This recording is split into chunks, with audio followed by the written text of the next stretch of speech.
Selamat Sabat anak-anak, bertemu lagi dengan Ibu Isti Indartanti.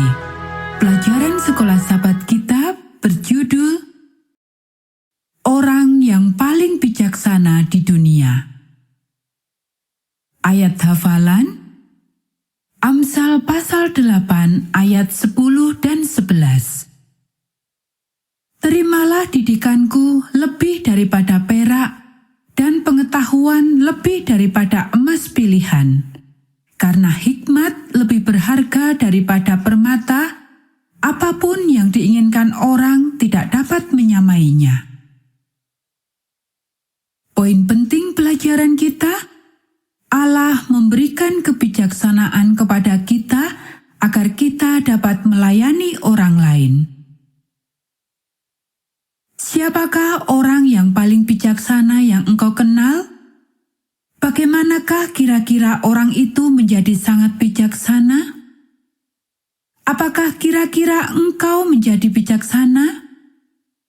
Cerita kita pekan ini adalah tentang seseorang yang meminta kebijaksanaan dari Tuhan. Benyamin, ini tanaman terakhir dari taman istana, kata Tova.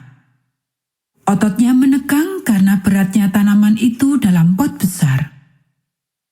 Di manakah engkau mau meletakkan itu? Engkau bisa menaruhnya di sana di seberang yang satu lagi, kata Benyamin, pemimpin perayaan hari-hari istimewa Raja Salomo. Dia menunjukkan ke arah tahta raja. Tova membawa tanaman itu menaiki tangga dan meletakkannya dengan hati-hati di belakang tahta. Dia berdiri beberapa menit untuk mengamati seluruh ruangan.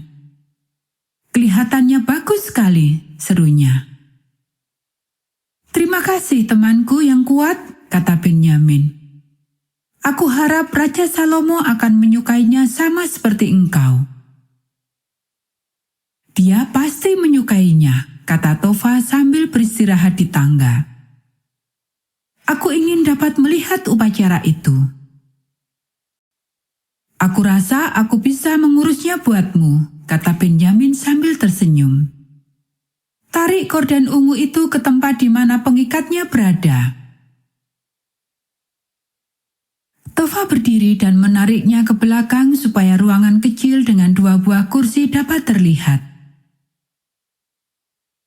Aku telah meminta izin kepada kepala protokoler supaya engkau dapat duduk di sini bersamaku selama upacara. Datanglah besok sebelum matahari terbenam. Engkau sudah harus berada di sini sebelum yang lainnya tiba.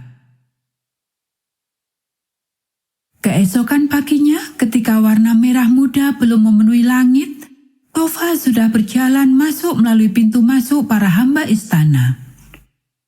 Dia bertanya kepada juru masak apakah Benyamin ada di sana.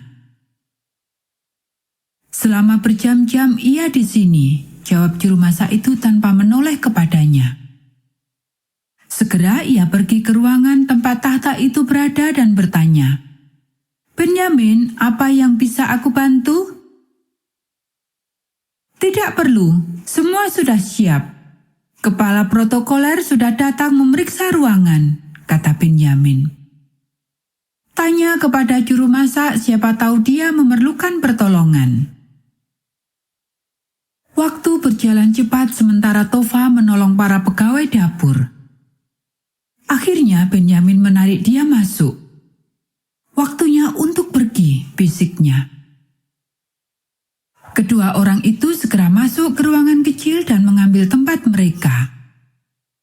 Benyamin dengan hati-hati mengatur perabotan berat itu supaya mereka dapat melihat tetapi tidak terlihat.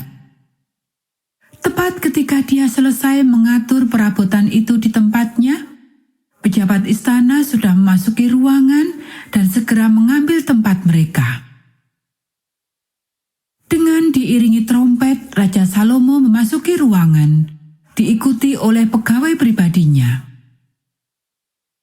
Tova bersiul perlahan ketika melihat jubah raja yang anggun dan mahkotanya yang berkilauan. Salomo menaiki raja menuju tahtanya dan duduk di sana. Dua pengawal mengatur jubah merah dan emasnya.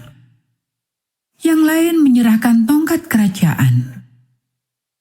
Akhirnya raja sudah siap untuk menerima para tamunya. Sekali lagi trompet berbunyi dan rombongan istana, para menteri dan bupati melangkah memasuki ruangan tahta. Benyamin, mengapa begitu banyak orang yang datang hari ini? Hari ini bukan hari libur, bisik Tofa. Mereka datang untuk mendengarkan nasihat Salomo. Jawab Benyamin pelan. Bagaimana dia bisa begitu berhikmat? Tanya Tofa. Dia memintanya. Salomo baru berumur 20 tahun ketika dia menjadi raja, kata Benyamin. Sama seperti pangeran lainnya, dia tidak mempunyai tanggung jawab yang nyata. Dia tahu dia tidak sanggup mengatur sebuah negara. Suatu malam raja bermimpi Tuhan muncul di hadapannya dan berkata, "Mintalah apa saja yang engkau mau, aku akan memberikan kepadamu." "Maksudmu Tuhan mau memberikan apa saja yang dia minta?" tanya Tofa. Benar. Dia tahu bahwa Tuhan telah berlaku setia kepada ayahnya, Daud, walaupun dia berbuat kesalahan. Salomo merasa dia memerlukan tuntunan untuk menjadi raja yang baik. Jadi dia meminta hikmat untuk memimpin bangsa ini, kata Benyamin. Hanya itu yang dia minta? Tanya Tofa. Ya, hanya itu, kata Benyamin sambil tersenyum. Tuhan sangat gembira karena Salomo meminta hikmat. Dia katakan kepada Salomo, "Engkau akan menjadi sangat bijaksana, sehingga tidak akan ada orang yang seperti engkau dan tidak akan pernah ada lagi. Engkau dapat meminta banyak hal lain, tetapi engkau tidak memintanya. Jadi aku akan memberikan semua yang tidak engkau minta, kekayaan dan kehormatan. Kalau engkau menurut kepadaku, seperti yang dilakukan ayahmu, aku juga akan memberikan umur yang panjang kepadamu." Jadi Raja Salomo sama bijaksananya dengan semua orang ini kalau disatukan? Tanya Tofa. Lebih bijaksana lagi. Dia juga berbakat dalam banyak hal, kata Benyamin. Dia telah menulis 3.000 amsal dan lagu, dan dia tahu semua tentang tanaman dan binatang. Tidak ada yang dia tidak mengerti. Jadi aku akan melihat orang yang paling bijaksana di dunia ini akan bertindak, kata Tofa sambil menganggukkan kepalanya. Sekaranglah waktunya kita melihat dia, kata Benyamin sambil tersenyum. Pelayanan ini dipersembahkan oleh keluarga Pendeta Kurnaidi. Semoga menjadi berkat bagi kita semua.